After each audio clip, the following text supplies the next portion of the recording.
Good afternoon. Hello and welcome to this class. Last day we were discussing about the Puritan age and how it became important in context of England and its literary scenario. So today our point of discussion will be how John Milton was a part of this age about which we had talked in detail in the last lecture. Okay, so since I expect you to come to this class after having some basic idea about Milton's life, so I will not go into the dates and the finer details of his life, which you are supposed to study on your own. I would rather talk about the implications of Puritanism, the effect of Puritanism, and how Milton responded to the calls of his age. Alright, so every age in which we find an explosion of literary talent, there is a deep connection between the age and that particular literary figure. For example, when you think about Chaucer, you would know that he was part of that shift from that old English way of thinking, old English way of writing to the new kind of literature that Middle English was offering. Similarly, Shakespeare, he was writing at an age which was also characterized by a transition. It was the Renaissance. With Milton, we find that there is this connection between Milton and his age, which runs deeper than just a literary connection. So it's not that he was just involved as a writer or as an author or as a poet to his age. His connection to his age was far deeper. It went to the extremes of politics. Okay, so if you remember what we were talking about in our last class, you would also remember that Puritanism was the primary reason why the English Civil War started. So this Civil War, which led to the execution of Charles I. Charles I was killed, and this whole history of Cromwell, we have talked about that.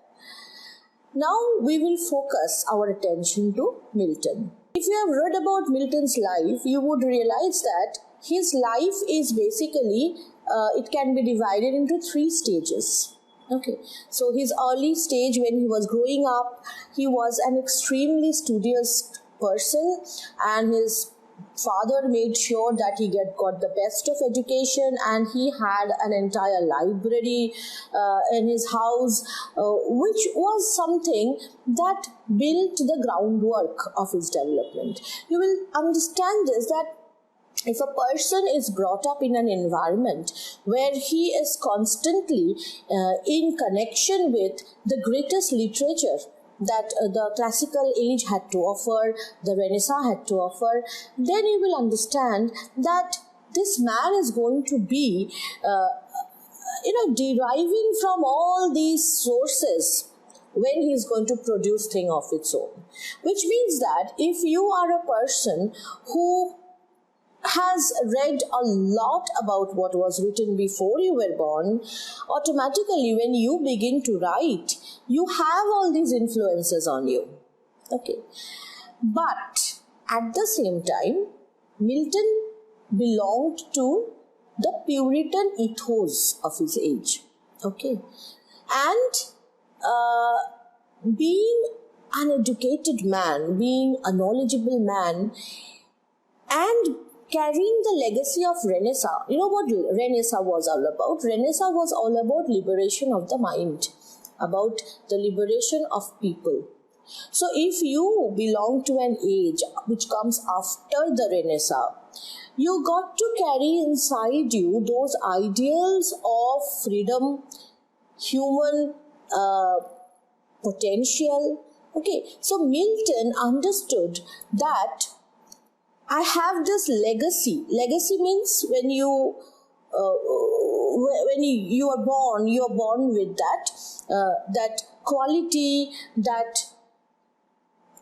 good things which your forefathers have. You carry within yourself that culture, that huge mountain of knowledge which your predecessors had, your forefathers have. That is a legacy. যাকে আমরা বাংলায় বলি উত্তরাধিকার। তো Milton became the carrier of that Renaissance concept of human liberation or homocentrism. I used to talk about this term in your class also. Homocentric means a kind of belief where man is at the center of your thought, of the universe. Earlier, during the Middle Ages, God was at the center of everything. So, no matter what actions you do or you perform in your life is centered around how God judges you. Okay, that was the medieval way of thinking. Renaissance brought with it the homocentrism, which means that you as a human being is the center of universe. Your actions revolve around your own soul. So you are responsible for your choices. Fate is not responsible for your tragedies. So this is how we interpreted Macbeth also, as a consequence of his choices and not as a consequence of any fatal witch prophecy. Okay. Now coming to Milton. Milton's early life was full of education. He was steeped in the classical languages, literature, and philosophical treatises which he read. Okay, his range of study was huge. After that, and he was a wealthy man. His father was a wealthy man, and he could provide him with that kind of education, with that kind of literary background. After that, Milton started to travel a lot. Okay, he went to Italy, to Rome, to Venice, to very, very places where he gathered a holistic knowledge, not just from the books which he read, but from the places he visited. Because we know that if you are confined to your books, your knowledge becomes kind of not related to reality. But with Milton, what happened? He could relate the literature which he studied with the life which he observed. He came in close contact with Galileo. He was an admirer of the scientific bent of mind which Galileo represented. You remember Galileo, Copernicus, those people who represented the scientific revolution in Europe. So Milton traveled extensively. During this time, during this early phase, he wrote a lot of poems, which are good poems, but which are not considered to be the best work. Okay, so Milton's first phase of life was mostly experimenting with various rhyme forms, rhythms, different kinds of expressions. Okay, he wrote a very beautiful masque on the Christ's nativity and stuff. So he was preparing. It was like he was taking that, when an aeroplane takes flight, first it has to go through the runway. So that was a runway phase of Milton's life, when we do not get the best which we get later, but it was a very good enough preparation. That run was speedy enough to give him that lift off. But he did not directly go to that high stage. He went through that middle stage. After the first few phases of writing, when he was even traveling outside, then he came to know about these unrests in his country. Unrest means revolution, going against Charles. So he understood that his country was going through a huge turmoil, a huge crisis, where the people of England were raising their voice against the rule of Charles I. Now, being a libertine himself, being an exponent of democracy, Milton wanted to join the revolution. তো যখন তোমার বাড়িতে আগুন লেগেছে তুমি তো তখন বাইরে ঘুরে বেড়াতে পারো না। Milton wanted to return to his country to be of use, and what he did, what he thought was best at that time, he returned to England. He returned to England, he teamed up with Cromwell, the person who is responsible for the execution of Charles I, because he was the mastermind, he was the great leader of that revolution. Cromwell and Milton had a great bond. They understood each other, and just like now, if you look around yourselves, you will see that literary figures during a political crisis, during a political turmoil, cannot stay neutral. They need to take a stand, okay, either for the ruler or against the ruler. You will see this all around us now. Now, when this was happening in Milton's time, the Milton as a supreme literary figure had to take a stand. That I am either with Charles I or I am with Cromwell. Because people were looking up to him for guidance, because যেটা আমরা বাংলায় বলি না বুদ্ধিজীবী, হ্যাঁ, তো বুদ্ধিজীবীর একটা কিন্তু অবস্থান আছে, সেই অবস্থানটা কিন্তু আমাদের নানাভাবে প্ররোচিত করে, আবার উদ্বুদ্ধ করে কোনো রকমের রিভলিউশনের ফরে বা এগেনস্টে। আমরা এখনও আমাদের চারিদিকে দেখি লিটারারি ফিগার্স আছে, কেউ এই পলিটিক্যাল পার্টির, আমরা তাদেরকে দলদাস বলে থাকি, কিন্তু ব্যাপারটা ভেবে দেখো যে স্ট্যান্ড নেওয়াটা কিন্তু লিটারেচারের লোকেদের একটা ইম্পর্টেন্ট এলিমেন্ট, একটা important quality. We should not execute a literary figure just to take a stand, provided that stand is for unselfish reasons, because they really believe in that. So if a writer really believes in a political cause, he should be having the freedom to support that cause. Milton supported Cromwell. Now, while supporting Cromwell, he understood that how he could participate in the political process that was going on around him. Now, being a literary figure, he could not take up a gun and shoot people, right? He could not take up a sword and stab people. What he could do was write. Now, when he focused his energy towards political write-ups, then he started to have much less time for poetry. In fact, no time for poetry. We do not find any poetic creation during this second phase of Milton's life, when he devoted his time, his energy completely to fostering the cause of Cromwell, to supporting the cause of Cromwell. He used to write pamphlets after pamphlet. Pamphlet মানে যেরকম তোমরা এখন ফেসবুকে post দেখো, লম্বা লম্বা পোস্টগুলো, সেরকমই তখন তো ফেসবুক ছিল না, সোশ্যাল মিডিয়া ছিল না, তখন প্যামফ্লেট বা ছোট ছোট 1 পেজের বা 2 পেজের কিছু লেখা ছাপা হতো এবং সেটা সার্কুলেট করা হতো যারা ফলোয়ার্স তাদের মধ্যে, যেরকম যাতে পলিটিক্যাল একটা এজেন্ডা এস্টাবলিশ করা যায়, যাতে একটা পলিটিক্যাল কজ এস্টাবলিশ করা যায়। তো মিল্টন অনেকগুলো এরকম প্যামফ্লেট লিখলেন যেখানে মূলত he was talking against the king, against the monarchy, এই যে একনায়কত্ব, এই যে সিঙ্গল ম্যানস রুল, এইটার বিরুদ্ধে মিল্টন বারবার কিন্তু অনেক প্রতিবাদী লেখা লিখতে শুরু করলেন in the form of pamphlets. Okay, eventually what happened, eventually Charles I was executed. Milton এর তো তখন বিশাল popularity, because if your side wins then you get favors. What kind of favors? তুমি এই সভার রাজকবি যাকে বলে তাই হয়ে গেলে, you are the national poet, everybody is talking about you, okay, you are at the height of your achievements. But you know, the irony is, if a poet is at the height of his glory, I hardly think he can write anything worthwhile, because poetry does not always go very well with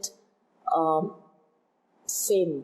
If you are already famous, I really don't know many poets who were great poets because they were famous. Rather, they were greatest of poets because they were most hated during their lifetime. So when was Milton's time as a hated poet begin?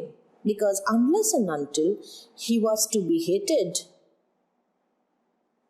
that level of height, that height of perfection could not have been possible. তার মানে একটা crisis, একটা বিরাট কষ্ট, এটা ছাড়া একটা একটা একটা বিরাট একাকিত্ব, এটা ছাড়া খুব গ্রেট কোনো পোয়েটিক ক্রিয়েশন করা সম্ভব বলে আমার ধারণা নেই। এই মোমেন্ট অফ ফেম যেটা মিল্টনের লাইফে এসেছিল, that lasted only till restoration. কারণ মনে করে দেখো, আমরা আগের দিনই আলোচনা করছিলাম যে when restoration took place at that time, Charles II তাকে রাজা বানিয়ে আনা হলো।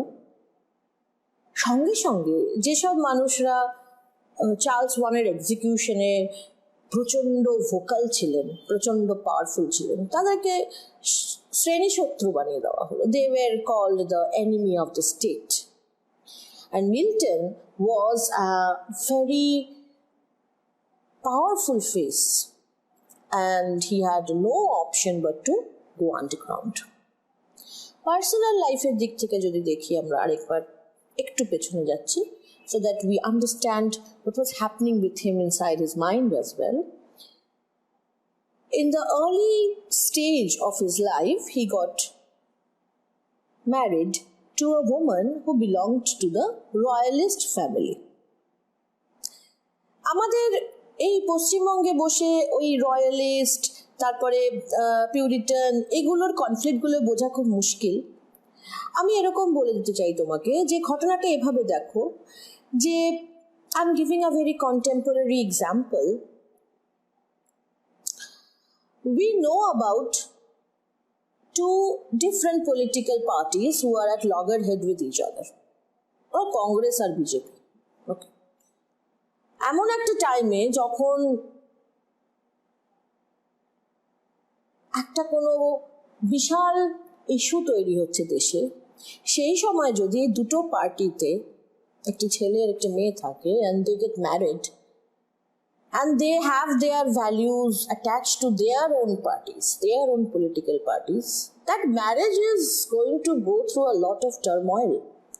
Because when a country is going through a lot of commotion, lot of anxiety, then if a husband and a wife do not share equal values, or at least cannot talk about their values to each other, then that marriage becomes a burden. For Milton, his first marriage didn't work. His second marriage failed because his wife died. So eventually, while this was happening, while this restoration was happening, এই সময়টা Milton got married to a woman. Why? Because of a very tragic thing that was happening with his life. এই pamphlet লেখার শেষের দিক থেকেই তার চোখে একটা প্রবলেম স্টার্ট হলো। He started to have vision problems. এবং ওনাকে বলা হলো, you need to stop writing. You cannot go on doing this. Because তখন তো ডিক্টাফোন ছিল না যে আমি ডিকটেট করবো আর লেখা হয়ে যাবে বা কিছু। So Milton, being Milton, he couldn't stop himself, and he still went on writing pamphlets. And eventually his eye failed him. এমন একটা সময় তার চোখ চলে যাচ্ছে এবং একেবারেই উনি অন্ধত্বের দিকে যাচ্ছেন, যখন নাকি it was very symbolic also, that rule of Cromwell, that dream of democracy was dying. His eyesight was dying. His second wife was dying. I mean, who wants a life like that? But he had to endure that life, suffer through that life. And there was hardly a moment of respite, hardly a moment of consolation for him, because the entire body of literature which sustained him through that revolution was failing him, because now he saw that monarchy was re-established. The king was again on the throne. The people were going back to their usual ways of life without even bothering him in anything. So, in a way, he was feeling so lost. And his paradise was lost. The paradise which he had built by his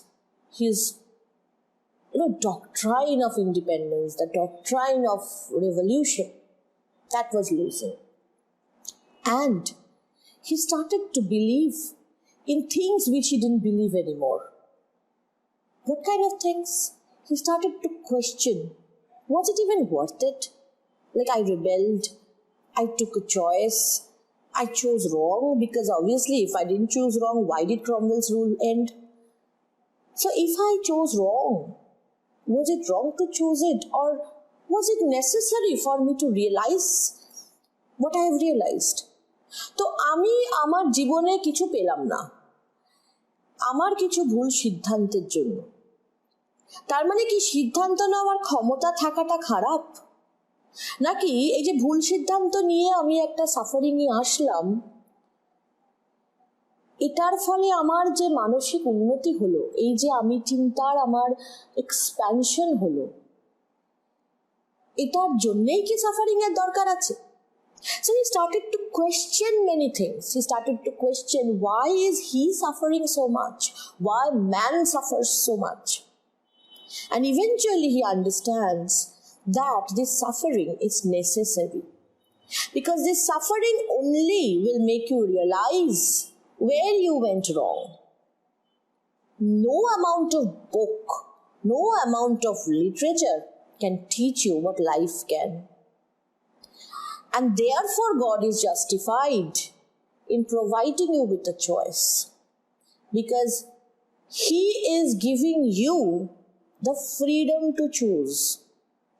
And in exercising even the wrong choice, you are serving a purpose.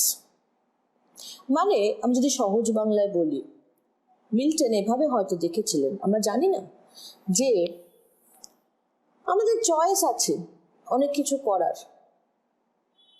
ঠিক choose করার অধিকার আছে, ভুল choose করার অধিকার আছে, ঠিক পথে এগোনোর অধিকার আছে, ভুল পথে এগোনোর অধিকার আছে।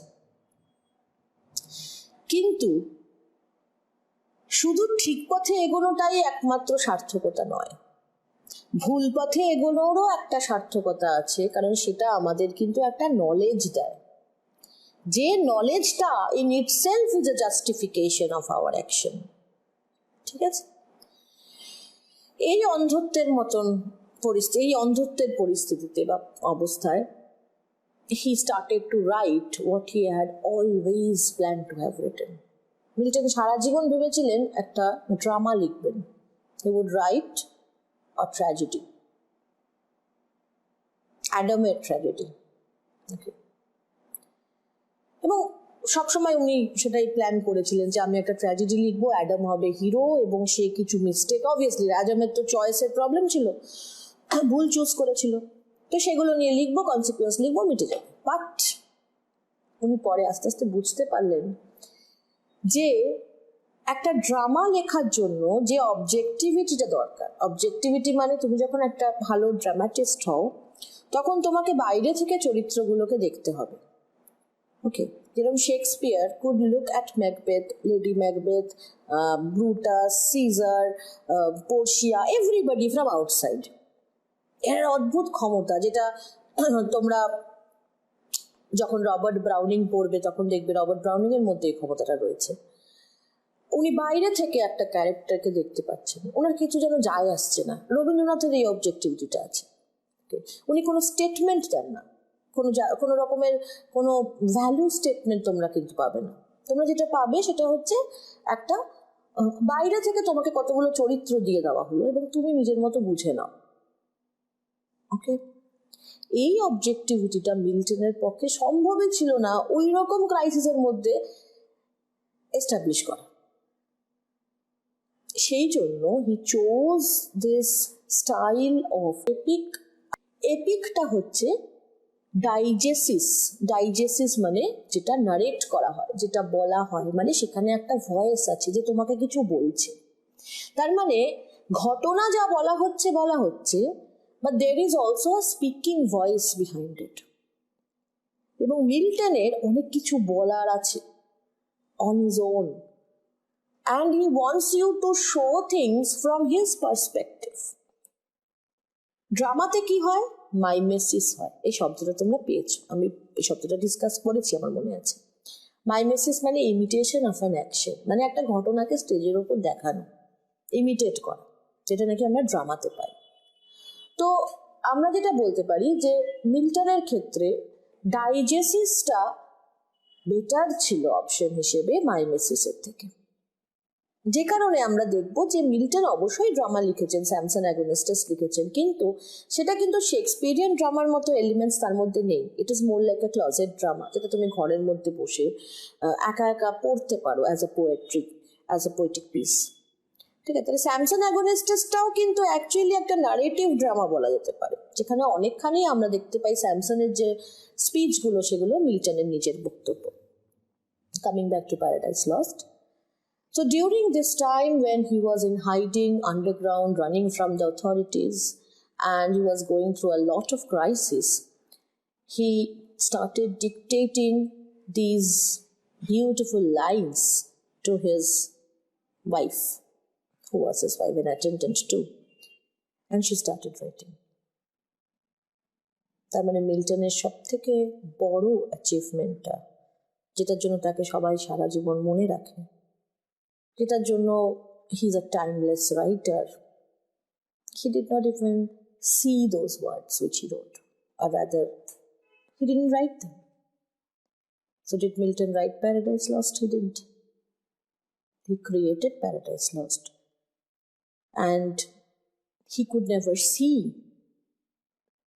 the book which you will be able to see. And every time he talks about a color, every time he talks about a beautiful scenery, just remember that this man right now who is talking to you cannot see these things anymore. And these are the chunks of memory, not just of those books which he read, but of those landscapes of Italy, those landscapes of Europe which he visited, and those struggles of his Englishmen which he witnessed. So this man is not just one man talking to you. This man, or rather this book, is an entire generation speaking to you, and an entire collection of classical literature speaking to you. Milton demands a kind of focus which you don't have to give to Shakespeare. Shakespeare is there to entertain you. Shakespeare will make sure that you are paying attention, because he's very entertaining. You know, you're always excited. Okay, what happens now? Who kills whom? Okay, oh, all right, this is the spy, that is the killer. He will make sure that you are paying attention. You don't have to worry. But with Milton, he doesn't need any attention. He just wants to express. So if you want to look into him, you need to focus. You need to be motivated that I'm going to crack this man. I'm going to crack these lines. Paradise Lost, if you look at the lines, you will be, you know, it's like when you read Shakespeare, he's like those pretty resorts with swings and slides and swimming pool which invites you. You know, you want to go there. Okay, run, join in, entertain yourself, and at the same time get enriched. But Milton is like that huge castle, okay, with cobwebs on that iron gate. You don't want to enter it. But trust me, if you manage to enter, you're going to discover far more enriching stuff than that resort could give. All right? So I always get carried away when I talk about Milton. I don't know why. I'm probably in awe with this guy, and I really love Milton. And I just want to give you one word of advice, is that it's okay to skip things. When you read Paradise Lost, it's okay not to understand certain expressions. It's okay if you want to skip some paragraphs and jump to the next. It's okay. Don't skip the whole thing. Get as much as you can. When we will start the text from the next day, I don't know if you have the text with you or not. If you are in close connection to your seniors, maybe they can lend their books to you. You don't have to go to any bookshop yet. And if the bookshops are open, Paradise Lost is available at a very low cost. Get hold of that book before next week, because by next Wednesday or Thursday I'll start the text. It will be easier for you to have a printed version and not the PDF one, because you cannot listen to my lecture and look at the text at the same time. So when you will have the text with you, we will read through the lines. We will read through the important parts which we need to know. First, we will talk about what Paradise Lost Book 1 is all about and how we are going to tackle the text for our exams. But just one request to you all is that Paradise Lost is not just for exams. And I'm sure at least some of you will read that book after you have passed your graduation too. I did, and I discovered far more than what I did in my classes. And if you read all the 12 books, you will be a different person altogether. So, I won't be taking much of your time. We will be starting with the text, what it means, and how we are going to look at the text in our next class. If you have understood what I have talked about here, please write in the comments that you have understood my lecture. If you have any questions, do say them, right? And I will post this lecture as a video after this is over, so that you can come back to it and recap. I hope to see you soon again next week. Bye-bye.